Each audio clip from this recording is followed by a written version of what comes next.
அன்னைக்கு Friday evening ஒர்க்லேருந்து log out பண்ணியாச்சு. எங்கள் வீட்டு பக்கத்தில் இருக்க ஃபார்மர்ஸ் மார்க்கெட்டில் ஒரு ஈவெண்ட் இருக்குன்னு ஃபேஸ்புக்கில் போஸ்ட் பார்த்தேன். ஸோ அதை செக் அவுட் பண்ண தான் நானும் ஹஸ்பண்டும் இப்போ போயிட்டுருக்கோம்.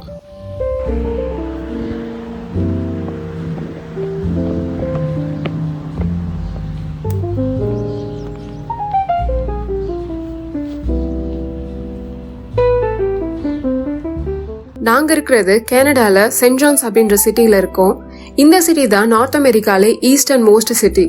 இது சின்ன சிட்டியா இருந்தாலும் கடலுக்கு பக்கத்துல குவாய்ட்டா பியூட்டிஃபுல்லா இருக்கும்.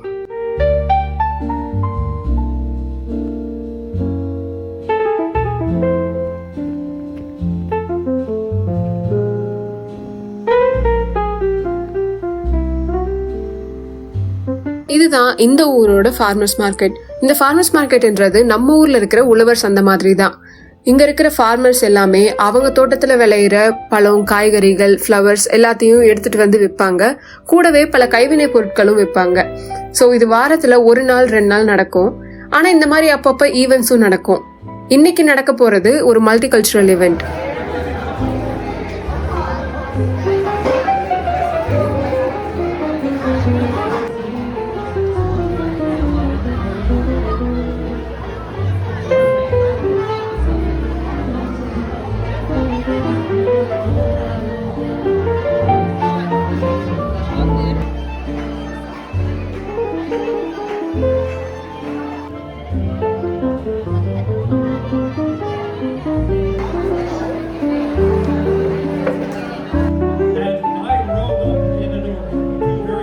இந்த ஈவெண்ட்டுக்கு எங்க சிட்டில இருந்த வெவ்வேறு நாட்டை சேர்ந்தவங்க வந்திருந்தாங்க.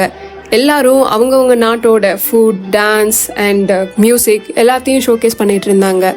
எல்லாத்தையும் பார்த்து முடிச்சுட்டு எங்களுக்கும் டின்னர் டைம் ஆயிடுச்சுன்ட்டு அங்கிருந்த ஒரு சில குசின் ட்ரை பண்ணலான்ட்டு கொஞ்சம் கொஞ்சம் வாங்கி சாப்பிட ஆரம்பிச்சாச்சு.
அன்னைக்கு வெதர் ரொம்பவே நல்லா இருந்துச்சு.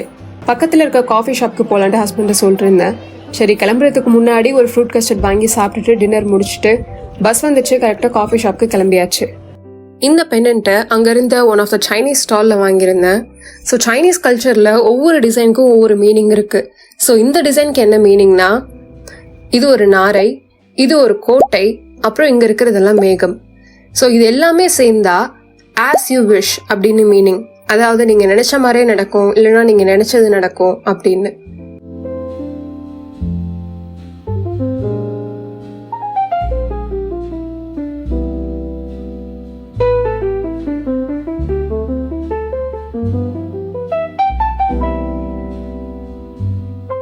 கொஞ்ச நேரத்துல காஃபி ஷாப் வந்தாச்சு. நாங்க வந்திருக்கிற காஃபி ஷாப் பேரு டிமார்டன்ஸ். இந்த டிமார்டன்ஸ் காஃபி ஷாப் இந்தியாவில் இருக்க பெட்ரோல் பங்க் மாதிரி கனடா ஃபுல்லா நிறைய இருக்கும்.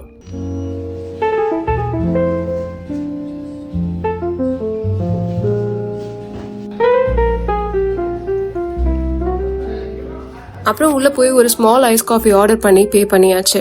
ஆனா எனக்கு வந்தது ஒரு மீடியம் சைஸ் காஃபி. அவங்க தெரியாம மாத்தி போட்டாங்களாம், எக்ஸ்ட்ராலாம் பே பண்ண வேணாம்னு சொல்லிட்டாங்க.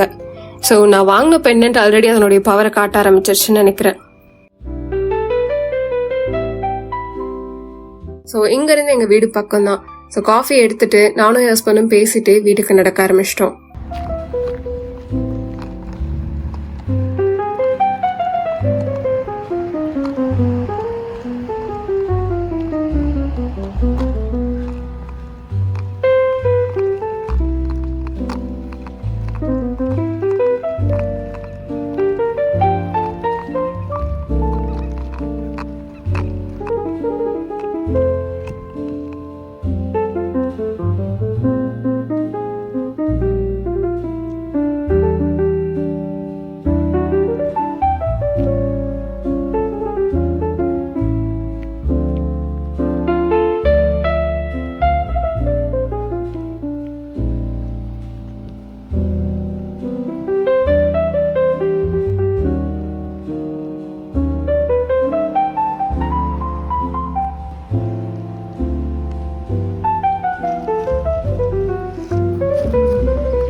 போகிற வழியில் அப்படியே மெயில் செக் பண்ணிட்டு போகலான்னு பார்த்தோம். இந்த மாதிரி கூப்பான் ஃப்ளையர்ஸ் எல்லாம் அடிக்கடி வரும். ஆனால் இதில் பெருசாக எந்த டீலும் இருக்காது. இதெல்லாம் அவங்க கடைக்குள்ளே வர வைக்கிறதுக்கான ஒன் ஆஃப் த டாக்டிக்ஸ் தான். அப்புறம் ஹஸ்பண்ட் மோர் கேட்டாங்க. சரின்னு அவருக்கு அதை போட்டு கொடுத்துட்டு அப்புறம் கொஞ்ச நேரம் ரிலாக்ஸ்டாக யூடியூப் பார்த்துட்டு தூங்கியாச்சு.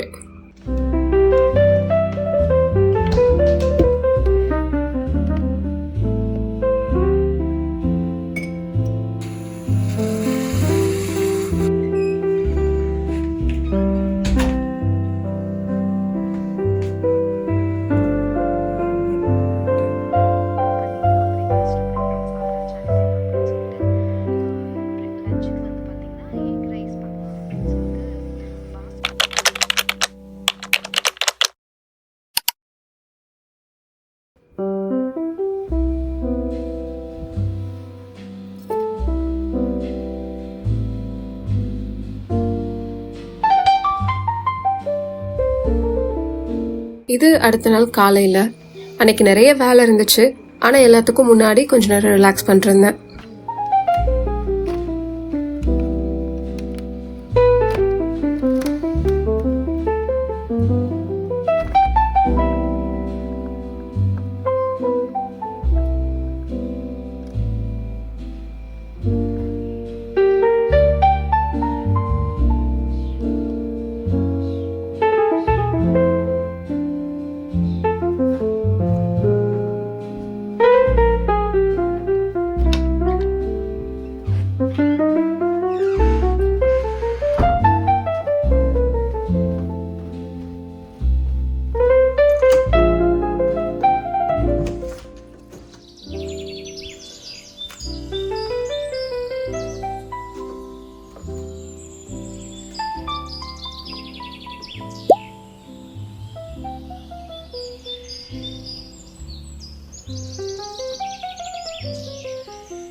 அன்னைக்கு லஞ்சுக்கு வெண்பொங்கல் வித் தக்காளி சட்னி பண்ணலான்னு பிளான் பண்ணியிருந்தேன். ஸோ 1 கப் ரைஸ்க்கு 1/2 கப் பாசிப்பருப்பு போட்டு நல்லா வாஷ் பண்ணி ஒரு 4 கப் தண்ணி ஊற்றி 1 கப் பால் ஊற்றி விசில் போட்டு வச்சாச்சு.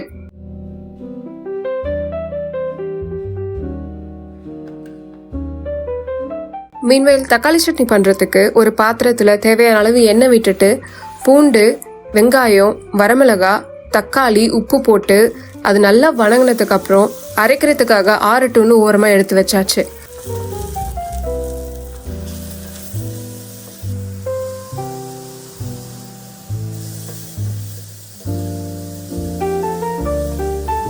இந்த பக்கம் குக்கரும் விசில் வந்து ரெடி ஆயிடுச்சு.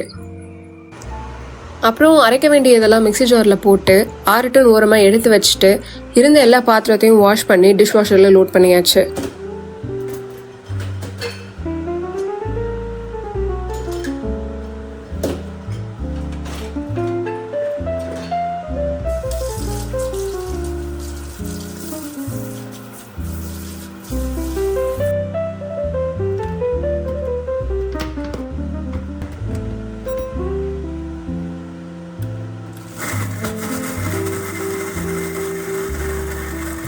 நல்லா ஆறுனதுக்கு அப்புறம் அதை அரைச்சு சிம்பிளாக ஒரு தாளிப்பு கொடுத்து எடுத்து வச்சாச்சு. So chutney ready. இந்த பக்கம் ஹஸ்பண்ட் பிரேக்ஃபாஸ்ட்க்கு ஃப்ரூட்ஸ் எல்லாம் கட் பண்ணி கொடுத்துட்டு இருந்தாரு.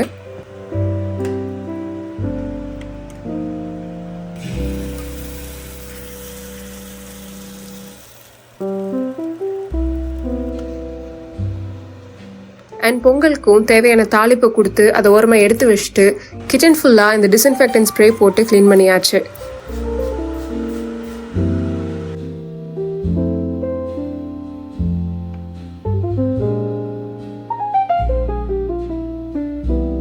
ஸோ வின்டர் முடிஞ்சு சம்மர் வந்தனால வின்டர் க்ளோத்ஸ் எல்லாம் பேக் பண்ணிட்டு சம்மர் க்ளோத்ஸ் எல்லாம் வெளியில் எடுத்து வைக்கலான்ட்டு வச்சுட்டு இருந்தோம். அப்படியே பக்கத்தில் இருக்க ஸ்டோரேஜ் ரூமையும் கையோட க்ளீன் பண்ணியாச்சு.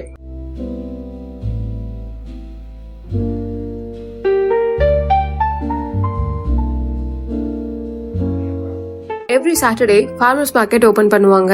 ஸோ அன்னைக்கு என்னென்ன ஸ்டால் போட்டிருக்காங்கன்னு பாக்குறதுக்காக நானும் ஹஸ்பண்டும் போயிட்டு இருந்தோம்.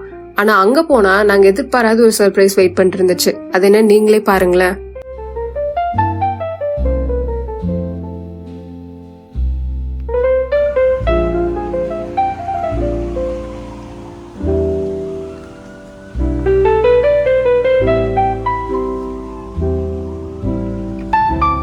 எங்க சிட்டில ஒரு ஹிந்து கோவில் இருக்கு.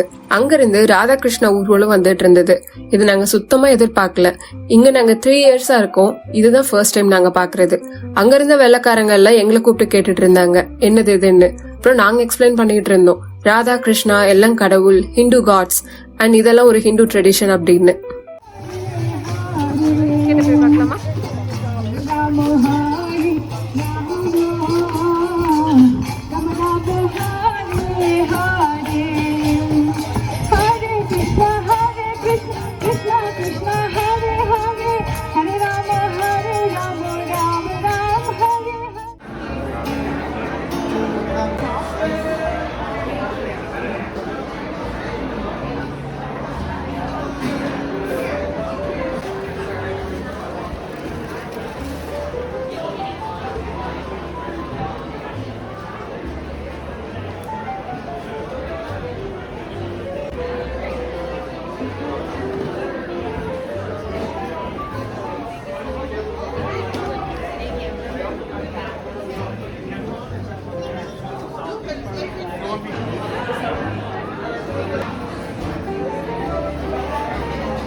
உள்ள போய் எல்லாம் சுத்தி பார்த்துட்டு ஆளுக்கு ஒரு ஃபலாஃபல் ராப் வாங்கிட்டு காஸ்கோக்கு கிளம்பிட்டோம். நாங்க இருக்கிற இடத்துல இருந்து காஸ்கோக்கு கிட்டத்தட்ட 1 hour பஸ் டிராவல். ஸோ வாங்கின ஃபலாஃபல் ராப்பை சாப்பிட்டுட்டே காஸ்கோக்கு மெதுவா போயிட்டு இருந்தோம்.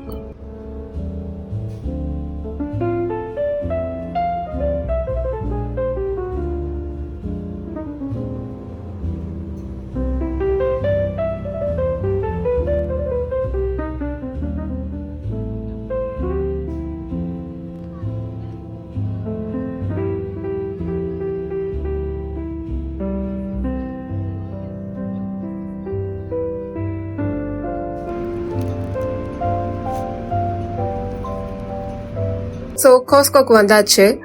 காஸ்கோன்றது ஒரு பெரிய ஹோல்சேல் கடை. அங்க உங்களுக்கு வேணுன்ற எல்லாமே கிடைக்கும். அண்ட் எல்லாம் ஹோல்சேல்ல விற்கிறனால உங்களுக்கு மற்ற இடத்த விட கொஞ்சம் விலை கம்மியாவே இங்க கிடைக்கும்.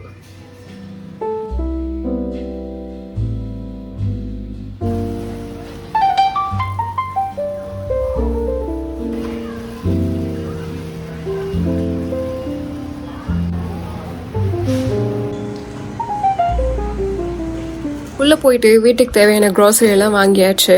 அது மட்டும் இல்லாம காஸ்கோ போனாலே நிறைய சாம்பிள்ஸ் வச்சிருப்பாங்க. ஸோ எல்லா சாம்பிளையுமே ட்ரையும் பண்ணியாச்சு.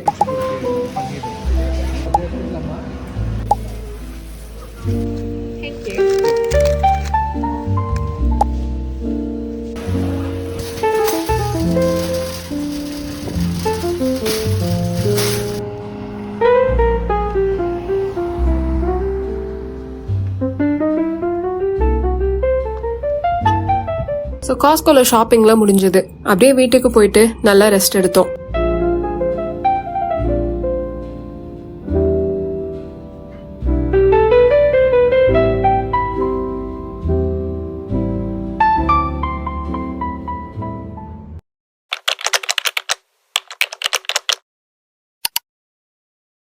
நாங்கள் காஸ்கோல தேடி போன ஒரு சில விஷயம் கிடைக்கல. ஸோ எங்கள் வீட்டு பக்கத்தில் இருக்க வால்மார்ட்ல எல்லாம் வாங்கிக்கலான்ட்டு நானும் ஹஸ்பண்டும் கிளம்பி வந்துட்டோம். வால்மார்ட்ன்றது நம்ம ஊர்ல இருக்கிற டிமார்ட் மாதிரி எல்லாமே கிடைக்கும்.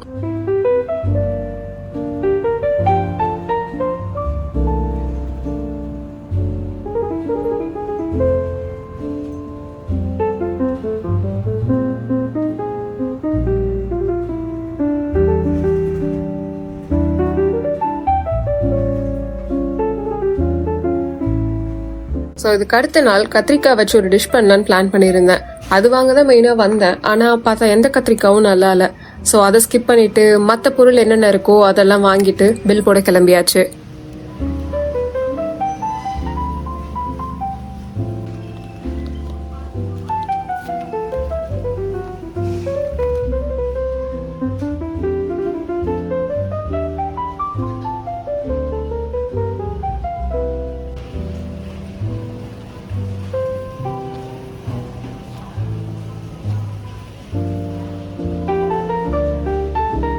ஸோ பில் போடுறதுக்கு நாங்கள் செல்ஃப் செக் அவுட் போயிட்டோம். செல்ஃப் செக் அவுட்னா அங்கே கேஷியர் யாருமே இருக்க மாட்டாங்க.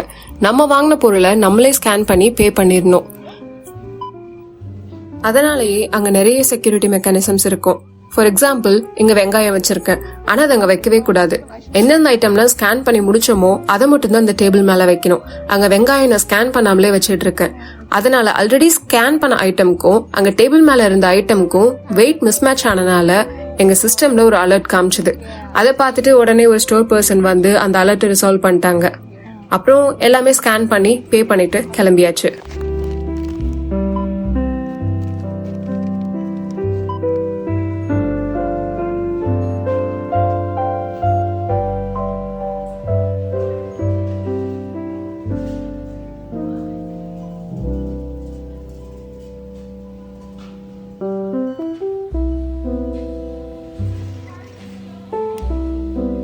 இந்த வால்மார்ட் இருக்கிற இடம் ஒரு ஹப் மாதிரி. இங்க பேங்க்ஸ், ரெஸ்டாரண்ட்ஸ், கடைங்க எல்லாமே இருக்கும்.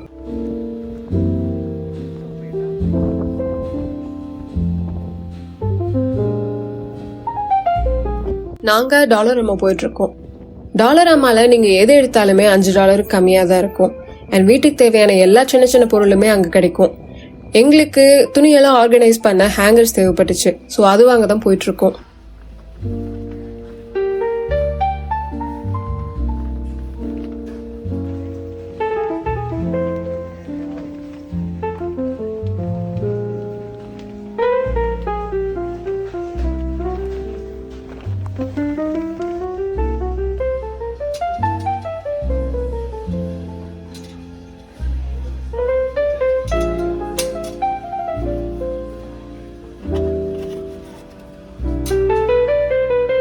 இங்க கனடா டே வரப்போகுது. கனடா டேன்னா கனடா உருவான நாள். ஸோ அதை செலிப்ரேட் பண்றதுக்காக ஒரு ஐல் ஃபுல்லாவே கெனேடியன் பிளாக்ஸ் போட்ட ஐட்டம்ஸ் எல்லாமே அடுக்கி வச்சிருந்தாங்க. இந்த ஐலையே சீசனல் ஐல்னு தான் சொல்லுவாங்க. ஸோ இந்த செக்ஷன் ஃபுல்லாவே அந்த சீசன்ல என்ன ஸ்பெஷலோ அதுக்கேற்ற பொருள் ஃபுல்லா அடுக்கி வச்சிருப்பாங்க.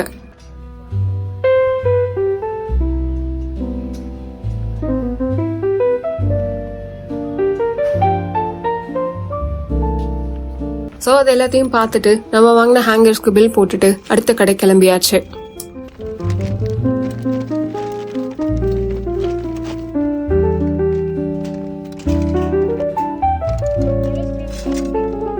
அடுத்ததா பக்கத்துல இருக்க சோபேஸ்ன்ற கடைக்கு வந்திருந்தோம்.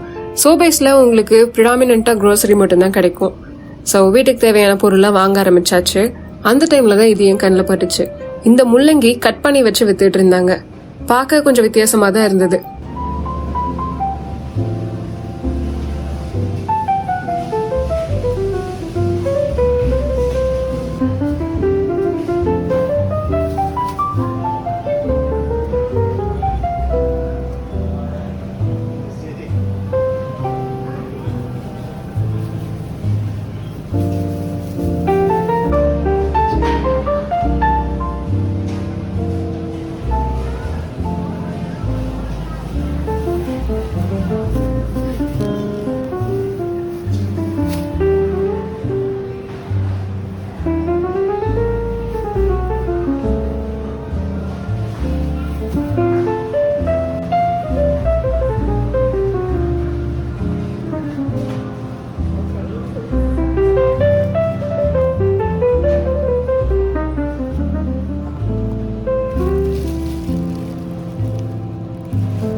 calories இது.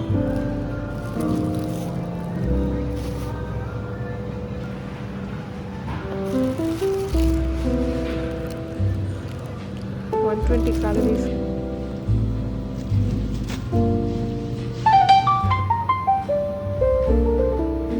ஸோ மற்ற பொருள் எல்லாத்தையும் வாங்கிட்டு வீட்டுக்கு கிளம்பியாச்சு.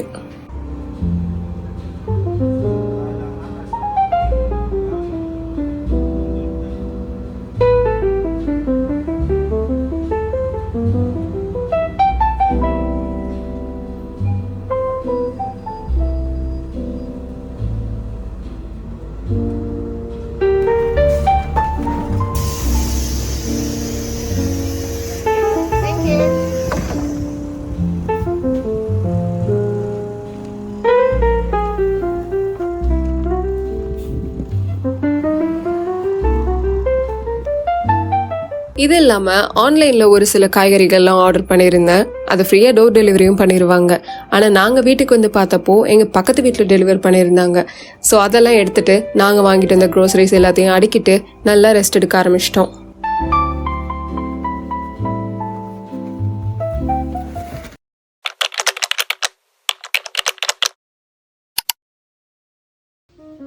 லஞ்சுக்கு செஞ்சது, ஆனால் டின்னர் டைம் ஆயிடுச்சு. அப்போதான் சாப்பிட்டோம். அப்பவும் பொங்கல் நல்லா சாஃப்டா இருந்தது. அன்னைக்கு சாட்டர்டே விளக்கேற்றலான்னு பார்த்தேன். ஆனால் இந்த வெள்ளி விளக்கு கருத்து இருந்துச்சு. சரி, அதை க்ளீன் பண்ணலான்ட்டு ஸ்டார்ட் பண்ணிட்டேன்.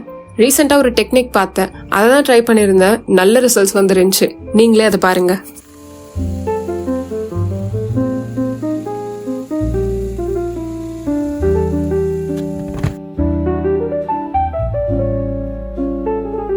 கொஞ்ச நேரத்திலே பலன் வந்துருச்சு. ரொம்ப எல்லாம் தேய்க்கணும்னு அவசியம் இல்லை. இதை ஃபுல்லாக ரெக்கார்ட் பண்ணியிருந்தேன். ஆனால் உங்களை ரொம்ப போர் அடிக்க வேணான்ட்டு அதை ஸ்கிப் பண்ணிட்டேன். வேணும்னா கமெண்ட்ஸ்ல சொல்லுங்க, ஒரு ஷார்ட்ஸாக போட்டுடலாம். ஸோ அவ்வளோதான், வெளியே இருட்டிடுச்சு. கொஞ்ச நேரம் யூடியூப் வீடியோஸ்லாம் பார்த்துட்டு நாளைக்கு சண்டே எந்த ஒர்க்கும் இல்லைன்ட்டு ஜாலியாக தூங்கியாச்சு. இவ்வளோ நேரம் பொறுமையாக என் வீடியோ பார்த்ததுக்கு ரொம்ப நன்றி. இந்த வீடியோ உங்களுக்கு பிடிச்சிருந்தா லைக் பண்ணுங்க. இதே மாதிரி வீடியோஸ் இன்னும் ஃபியூச்சரில் பார்க்கணுன்னா சப்ஸ்கிரைப் பண்ணுங்க. அண்ட் கண்டிப்பாக நீங்கள் என்ன நினைக்கிறீங்கன்னு கமெண்ட்ஸில் சொல்லுங்கள். இன்னொரு நல்ல வீடியோவில் உங்களை பார்க்குறேன். அது வரைக்கும் பாய்.